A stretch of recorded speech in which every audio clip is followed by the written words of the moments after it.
Jaina versus Rexar. Let the hunt begin. You asked for it.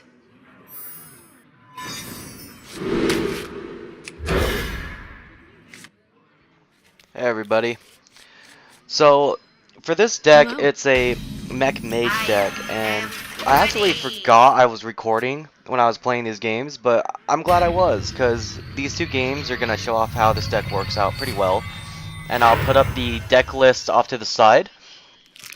So it's kind of interesting because I started off thinking, oh man, I'll just burn some time and play around a little bit.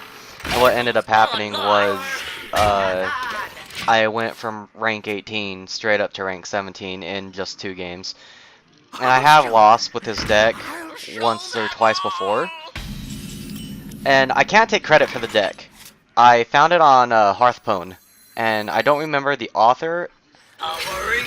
It was a little while ago that I pulled this deck off, the deck list off of the site, and I did make an alteration to it, like a pretty heavy one. Mainly for the purpose that I just did not have the card, and there's no way I could get the card, because crafting is expensive. Like, this game is free to play, but man, to get specific cards, that can cost some money. So I was like, you know, I'm gonna put Ragnaros the Firelord in there. Yeah, this game could have gone, these games could have gone either way. And I was so depressed that he killed the Mechwarper. I would have much have rather had my Clockwork Gnome take the hit. But oh well, I mean, he conceded anyway. Jaina versus Uther. I will fight. Now right off the bat, You asked for I it. noticed that his portrait was animated. What this means is this particular player has played and won 500 games in ranked mode with this paladin. So I really didn't think I was going to win, but I thought, I'll have fun. And I don't know why, but for some reason the cursor on my recordings for Hearthstone is not where my mouse is. I don't know why it's happening, and I don't know how to fix it. I think something, when I tab out from Hearthstone to my recorder, makes it wig out. So I thought about using the coin there to get 2 Clockwork Gnomes out, but I didn't know what he had, or what he had planned. So I just decided to play it safe. And I could just do this, and then see what he had cooking. Now,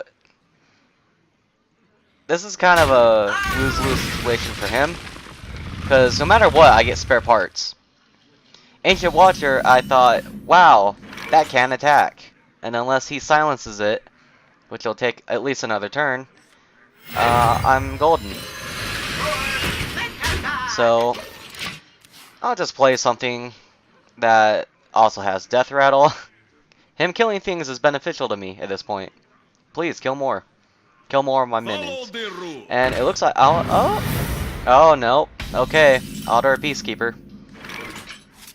Outdoor Peacekeeper is one of those control cards that really, really entertains me because it sets up for so many other things going on. I just realized I could have used my Fire Blast. I need to keep an eye on that more. I think I was debating on summoning Snowchugger.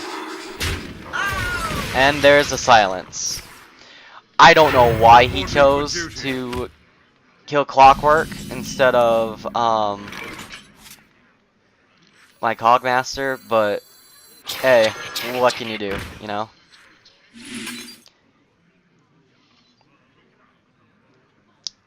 I was really debating on who to give the health here too. I'm like, you'll die anyway? I'll give it to Cogmaster. More health is always welcome. Clearing the board, always important, and we'll pop for some more damage. This deck is aggressive. You don't spend a lot of time sitting around and setting up.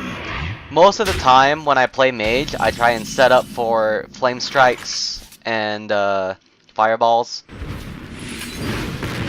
I'll try to keep everything frozen while my cards set up. Like the Shade of Noxranus card is one of my favorites, and I abuse it maliciously. But this particular deck, I mean, its potential is very well stated on Hearthpwn. It's one of the top rated decks, but like again, it's kind of different just for the fact that I didn't have some of the cards. But I mean, this setup is doing very well for me. But this paladin, I mean, look at the amount of sustain this paladin is going to be dishing out. Put your faith I was in the surprised, and ooh, Tarian Fordering. That's one of those cards I wish I had for my paladin, but alas, I do not. I wanted to attack with Snowchugger, but I didn't know if Snowchugger attacking would count towards freezing Tarian Fording. And I wanted that to attack the Golem, but it did not. And then he heals, and I'm like, great. Great. And he's gonna heal some more. I was thinking he was gonna pop the Azure Drake, but he doesn't. Goes for me. Reporting for duty. Because, granted, Tarian Fording was frozen, but had he cleared my board, I would have been in a way worse spot. I did that so he couldn't heal again, but it turned out not to matter. But I didn't want Tarian Fording on the field anymore, because he could. I have no taunt, so he can just pop me for damage. And he ends up attacking Loatheb anyway, so not that bad. He's still low on health. And I thought, oh, like a 2/2 taunt, that's easy to deal with. Not that bad. I have options. I figure I'll get a taunt up, get Azure Drake, Spider Tank. Not bad, not good. I'll play Harvest Golem. So the problem with Harvest Golem is even if it summons another minion, that minion's asleep if it's on your turn.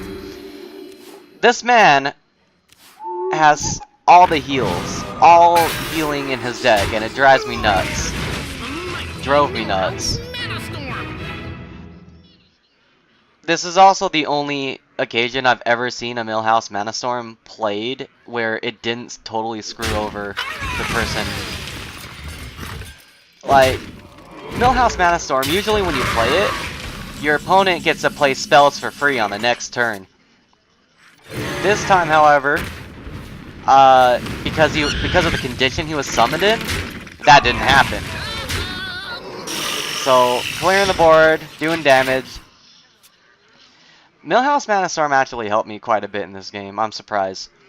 But again, he wasn't played normally, so that's probably why. Yeah, he had 2 lay on hands. I was devastated.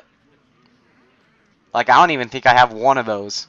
Well played. And this guy had 2. The amount of sustain he has. Look, and he's back up at 22 health already. Pops Millhouse. Not a bad choice. But he's open again. His health is just going to go right down. And I summon the Goblin Blastmaster. And pop him. Like, I think that was a play that pretty much sealed it. But he's got a full hand, 10 mana. I could do some things, get some work done. Plays Molten Giant for free, and I thought, oh, if he plays like a Sun Fury or something and gives that thing taunt, there goes half my field. Consecration. He still has 6 mana. Avenging Wrath. I was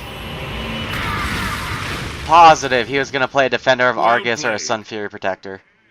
The victory is yours. Well played. And there we go. Mech Mage for the win.